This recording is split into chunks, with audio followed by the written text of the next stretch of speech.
Assalamualaikum warahmatullahi wabarakatuh. Jumpa kembali dengan saya Desita Gumanti, MPDE. Nah, kali ini kita akan membahas mengenai populasi dan sampel.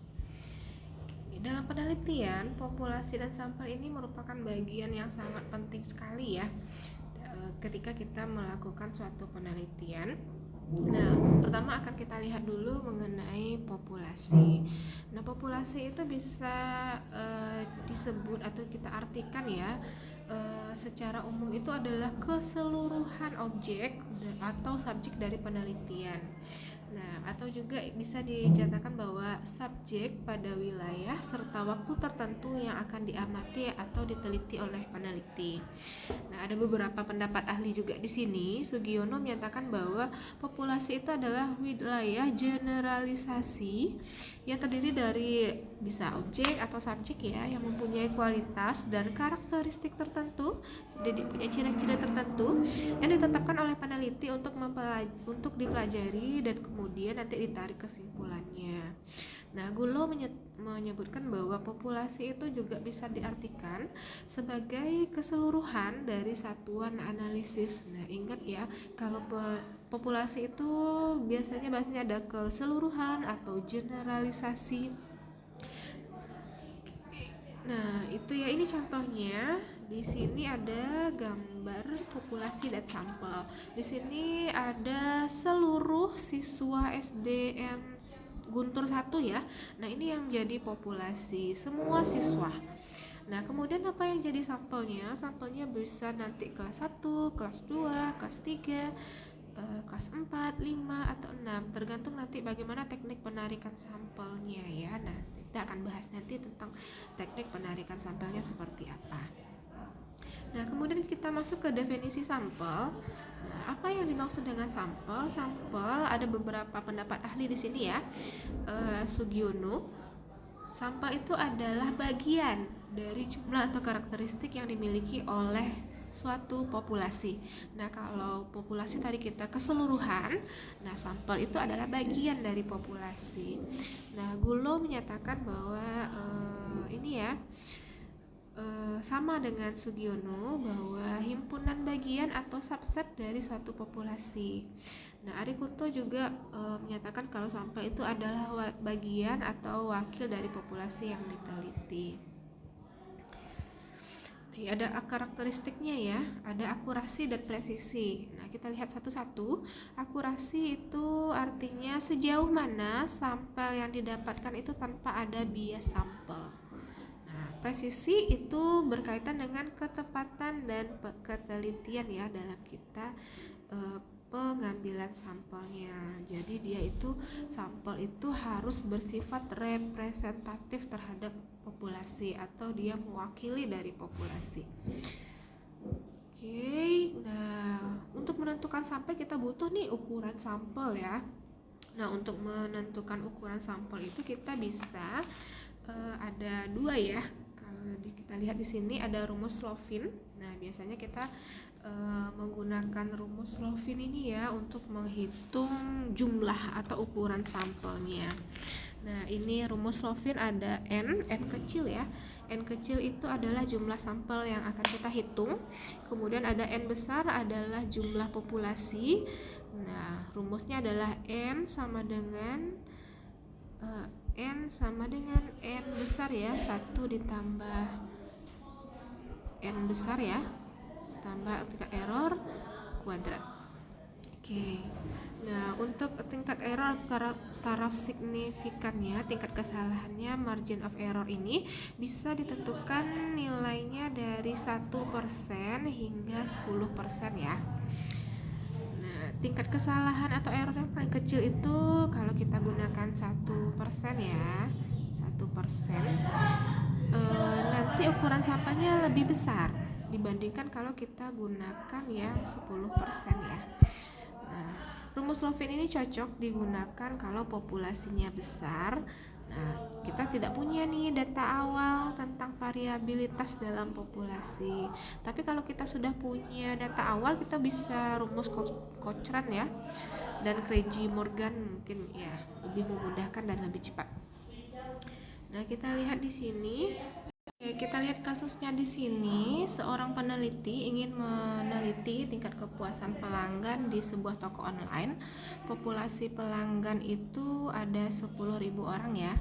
Jadi margin of error-nya ada 5% atau 0,05. Coba kita masukkan ke rumus tadi ya. N sama dengan N besar 1 ditambah N besar ya, error kuadrat ya. Oke, kita cari N-nya adalah, N besarnya kita ketahui tadi populasinya adalah 10.000. Oke, kita masukkan ke rumus 1 tambah 10.000 dikali dengan margin of error kita tadi ada 0,05 kuadrat ya. Oke, coba kita selesaikan. 10.000 per 1 ditambah ini 10.000 ya, 10.000 0,05 kuadrat itu sama dengan 0,0025 ya. Oke, kemudian kita kalikan dengan 10.000 yang ini ya. Nah, jadi dapatnya 10.000 1 ditambah ini kita kalikan ya, 10.000 dikali 0,0025 itu dapat 25 ya. Oke, 25. Jadi nilainya adalah 10.000 dibagi dengan 26, kita dapat nilainya 384,62 ya. Kalau kita bulatkan ini dapatnya adalah 385 orang ya. Nah, jadi dari 1000 populasi, kalau kita menggunakan tingkat kesalahannya 0,5% ya, 0,05, kita dapatkan sampelnya sebesar 385. Oke, silahkan juga dicobakan kalau tingkat errornya beda ya, bisa menggunakan 1% sampai ke 10% ya. Nah, nanti semakin kecil tingkat errornya berarti sampainya nanti semakin besar ya. Oke, nah ini tabel Krejci. Nah, kalau kita sudah punya data awal, kita bisa langsung aja nih kita gunakan ya. Kita lihat di sini sampel kita berapa. Nah, misalnya kalau sampelnya 50, kita mau standar errornya berapa? Misalnya 1%, 5% atau 10%. Nah, sini sudah nampak aja nih berapa jumlah sampel yang akan kita pakai. Oke, ini secara rangkumannya ya, perbedaan populasi dan sampel. Nah, dari definisi, populasi adalah keseluruhan objek yang diteliti. Kalau sampel bagian ya dari populasi. Populasi itu jumlahnya besar, semua anggota dicakup ya. Kalau sampel lebih kecil, hanya sebagian saja. Kalau kita menggunakan semua populasi itu biaya dan waktu penelitian kita lebih lama. Tapi kalau kita gunakan sampel lebih efisien dan cepat ya untuk penyelesaian penelitiannya. Nah, kemudian ada namanya teknik sensus. Nah, sensus itu adalah cara pengumpulan data apabila seluruh elemen populasinya itu diselidiki satu persatu. Nah, ini ya. Akan butuh waktu lama dan biaya yang mahal untuk kalau kita menggunakan teknik sensus ini dalam penelitian. Oke, nah kemudian kita masuk dengan teknik sampling. Nah, apa itu teknik sampling? Tadi udah sampel ya. Nah, sekarang teknik sampling. Nah, teknik sampling itu adalah pengumpulan data apabila data yang diselidiki adalah elemen dari sampel dari suatu populasi.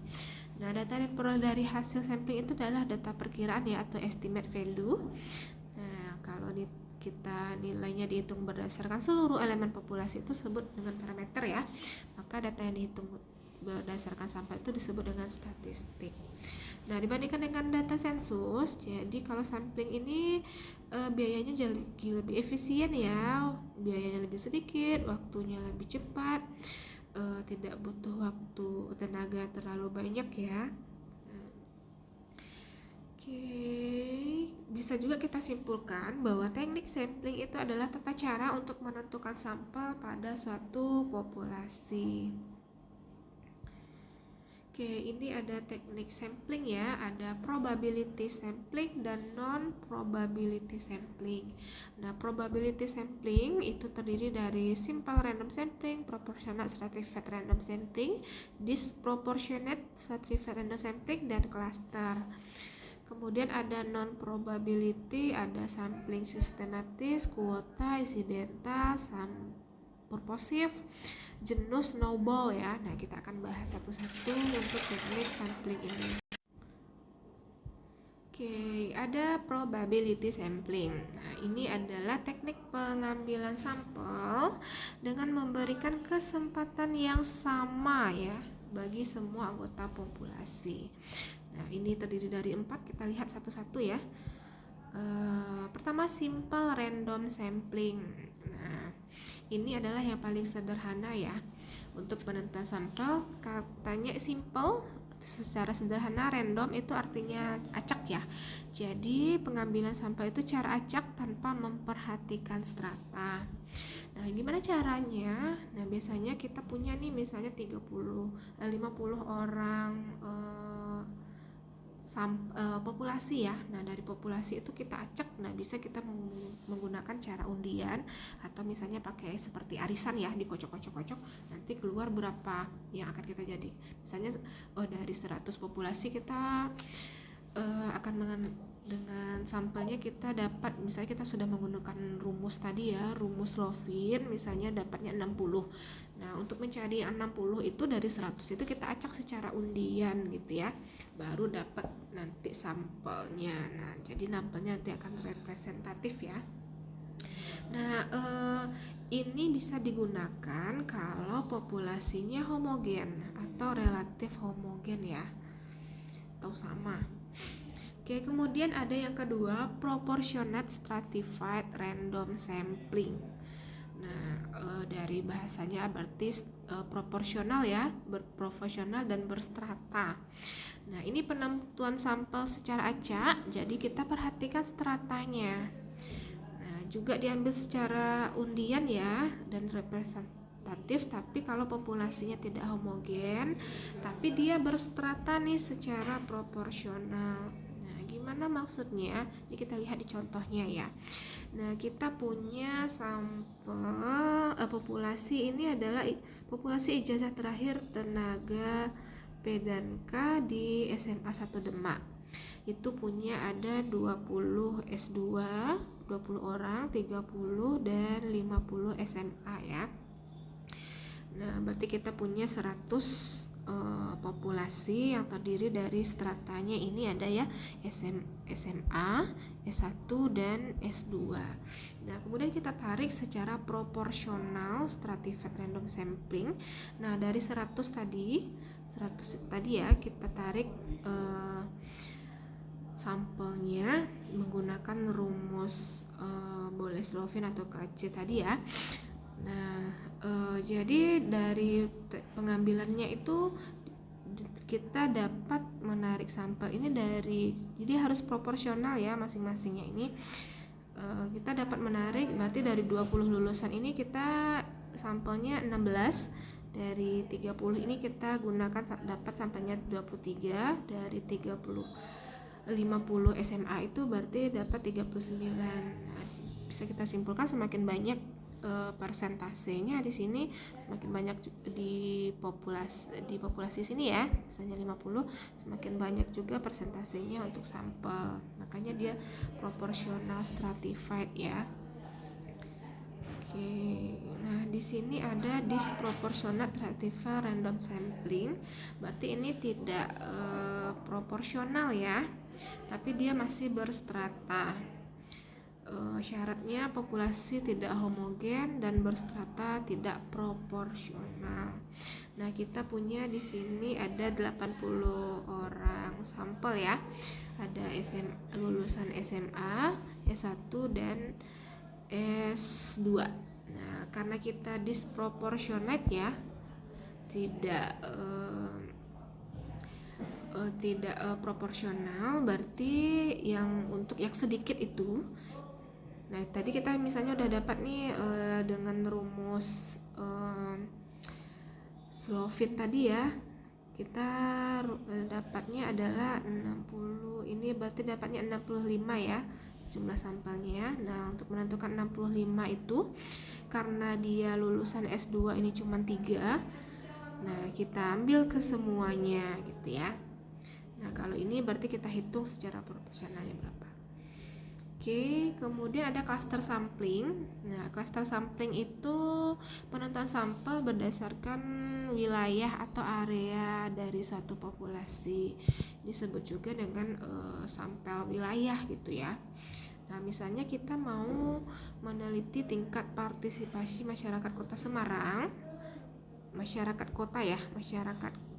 kota Semarang terhadap program pemerintah daerah.